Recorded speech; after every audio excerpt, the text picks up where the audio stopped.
ये अच्छा है कि लखनऊ से फीता, दिल्ली से कैंची। इन्हें काम करने की आदत नहीं है, फीता काटने की आदत है। बड़ा बड़ा प्रचार हो रहा है कि बड़े पैमाने पे नौजवानों को नौकरी रोजगार दिए और भारतीय जनता पार्टी ने युवाओं को लाठी दिए। भारतीय जनता पार्टी ये बताए कि किसानों की आय दोगुनी कब होगी। वहीं भारतीय जनता पार्टी में पंचायत के चुनाव में बेटियों की साड़ी खिंचवाई।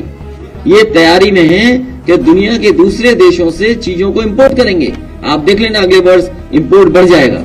जो अपने बड़े नेता के नाम पर बनाई हुई मेडिकल यूनिवर्सिटी को पूरा न कर सके, ये राशन पहले नवंबर तक था, उत्तर प्रदेश का चुनाव देखते हुए मार्च तक आ गया है। क्या उसके बाद गरीबी मिट जाएगी?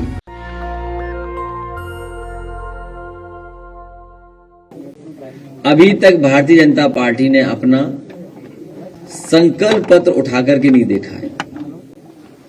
भारतीय जनता पार्टी ने बड़े बड़े सपने दिखाए और कहा कि 2022 तक किसानों की आय दोगुनी हो जाएगी। 2022 आने वाला है, भारतीय जनता पार्टी ये बताए कि किसानों की आय दोगुनी कब होगी। दिल्ली में तो बड़े बड़े होर्डिंग, पोस्टर, बैनर लगे हुए हैं। इनके खर्चा विज्ञापन में ज्यादा हो रहा है। हर योजना का खर्चा विज्ञापन पे ज्यादा है। बड़े बड़े पोस्टर, बड़े बड़े होर्डिंग, बड़े बड़े बैनर, बड़ा बड़ा प्रचार हो रहा है कि बड़े पैमाने पे नौजवानों को नौकरी रोजगार दिए। दिल्ली में तो प्रचार हो रहा है, लेकिन यूपी के कितने नौजवानों को नौकरी और रोजगार मिले, ये सबसे बड़ा सवाल है।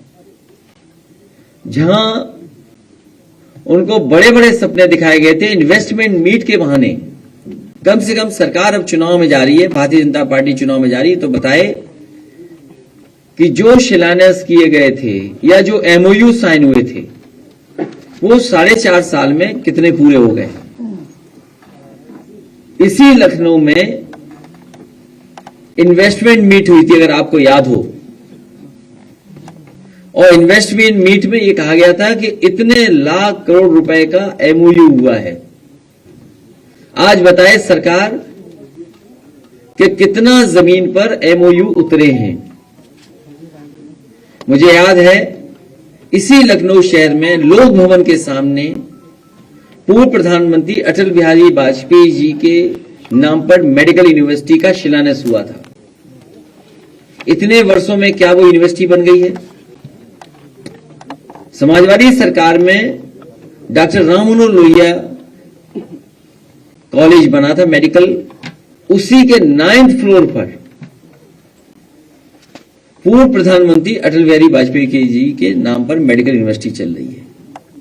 जो अपने बड़े नेता के नाम पर बनाई हुई मेडिकल यूनिवर्सिटी को पूरा न कर सके और अभी भी पूरा न हो सके सरकार में, वो डॉक्टर राम मनोहर लोहिया जी के 9वें फ्लोर पर चल रही हो, तो यही फर्क है। फर्क साफ है कि डॉक्टर राम मनोहर लोहिया जी के नाम पर मेडिकल कॉलेज न बना होता तो 9th फ्लोर पर पूर्व प्रधानमंत्री अटल बिहारी वाजपेयी जी के यूनिवर्सिटी नहीं चल पाई होती। समाजवादी पार्टी ने लैपटॉप दिए और भारतीय जनता पार्टी ने युवाओं को लाठी दिए। फर्क साफ है।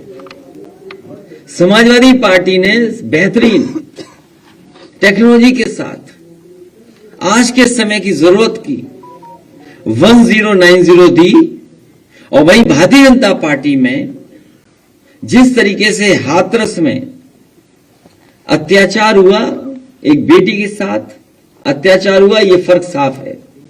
समाजवादी लोगों ने मुफ्त सिंचाई दी थी, मुफ्त लोहिया आवास दिए थे, और इन्होंने थार किसान पर गाड़ी चढ़ा दी थी, यह फर्क साफ है। समाजवादी सरकार में मेट्रो मिली, कई जगह पर मेट्रो मिली, एक्सप्रेसवे बनवाई, क्यूटो का सपना दिखाना, यह फर्क साफ है। समाजवादी सरकार ने बेटियों को रानी लक्ष्मीबाई सम्मान दिया, इन्होंने पंचायत चुनाव में बेटियों की साड़ी खिंचवाई, फर्क साफ है। और कितना फर्क साफ दिखाएं। फर्क साफ है कि जहां समाजवादियों ने बेटियों को उत्तर प्रदेश की रानी लक्ष्मीबाई सम्मान दिया, वहीं भारतीय जनता पार्टी में पंचायत के चुनाव में बेटियों की साड़ी खिंचवाई और नाम बदलना, समाजवादियों ने काम करना, भारतीय जनता पार्टी की सरकार में नाम बदलना, फर्क साफ है। किसी को अपना नाम बदलवाना हो, मुख्यमंत्री जी पर दरखास्त दे दो, नाम बदल जाएगा, फर्क साफ है। ये अच्छा है कि लखनऊ से फीता, दिल्ली से कैंची।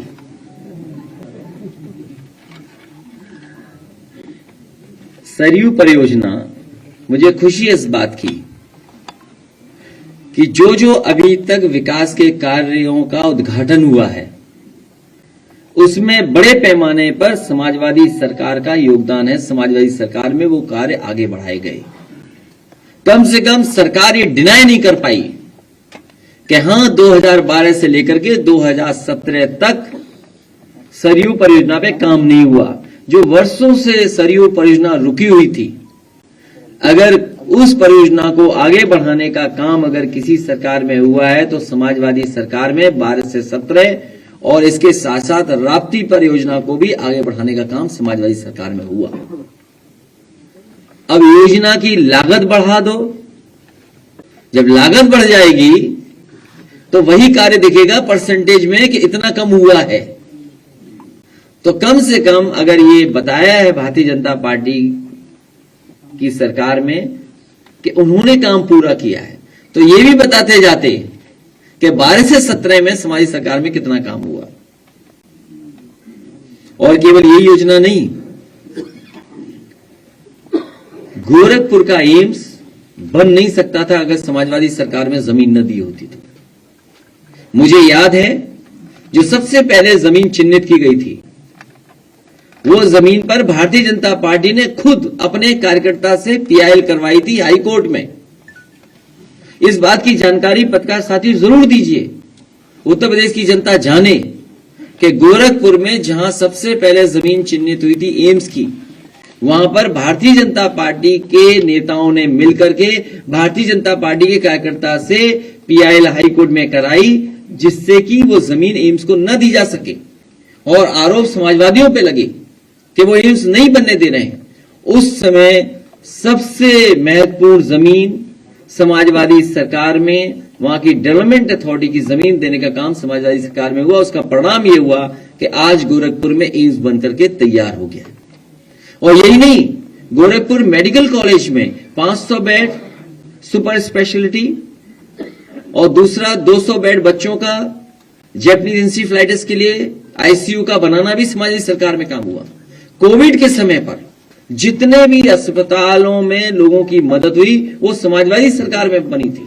और इसके साथ साथ मैं ये कह दूं कि जिस समय बहुजन समाज पार्टी की सरकार थी, कांग्रेस की सरकार लगातार मांग रही थी कि एम्स के लिए जमीन दी जाए, लेकिन किसी कारण वो जानकारी में नहीं है कि किस कारण जमीन नहीं दी जा रही थी। समाजवादी सरकार आई, जो चिन्हित जमीन थी वो दी गई, वो जमीन पसंद नहीं आई, दूसरी जमीन पसंद आई, तो उस समय भी समाजवादी सरकार ने जमीन दी, जिसका परिणाम ये हुआ कि रायबरेली में भी एम्स बनकर के तैयार हो गया। इन्हें काम करने की आदत नहीं है, फीता काटने की आदत है। और अटल माननीय पूर्व प्रधानमंत्री अटल बिहारी वाजपेयी जी के नाम पर यूनिवर्सिटी जो यहां नहीं बन पाई है, 9th फ्लोर में चल रही है, बटेश्वर के लोग इंतजार कर रहे हैं कि उनकी जन्मस्थली पे यही यूनिवर्सिटी आ जाए। हाँ, अगर कोई इस्तीफा देकर के आएगा कहीं दिल्ली सरकार से तो विचार कर सकते हैं, उसमें क्या है। अखिलेश जी, नहीं, अगर ये बात सच कह रहे हैं तो, अगर इसमें तोड़ मरोड़ के नहीं आ रही बात तो अच्छा तब ठीक है। Of the record, on record ठीक है, लेकिन प्रेस के सामने बोलना ऑफ ऑन एक ही बात है।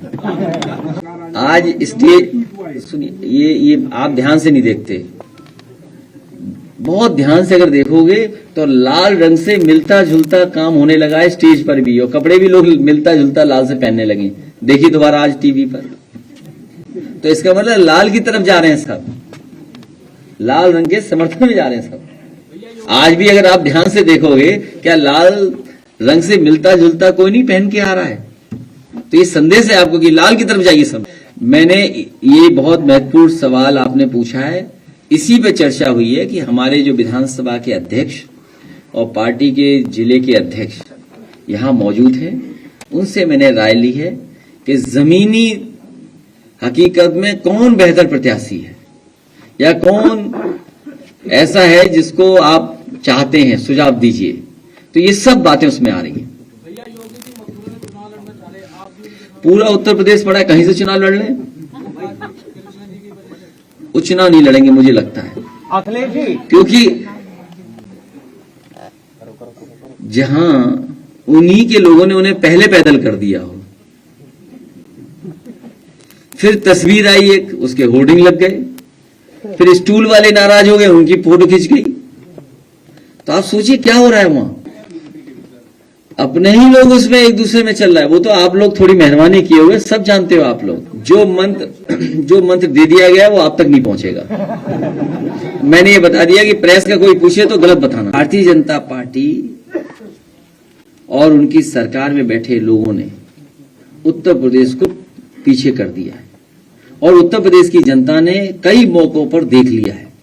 जिस समय कोविड आया, जिस समय बीमारी आई, उस समय भारतीय जनता पार्टी की सरकार ने उत्तर प्रदेश की जनता को अनाज छोड़ दिया।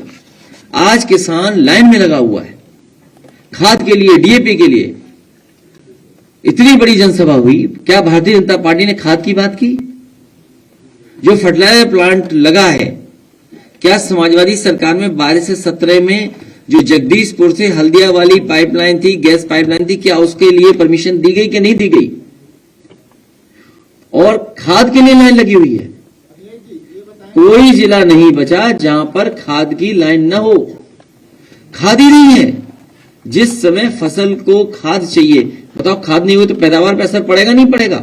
और ये जानबूझकर खाद नहीं मंगा रहे हैं, क्योंकि इन्हें पता है खाद नहीं आएगी तो पैदावार नहीं बढ़ेगी, तो विदेश से इन्हें अपने आप इंपोर्ट करना पड़ेगा।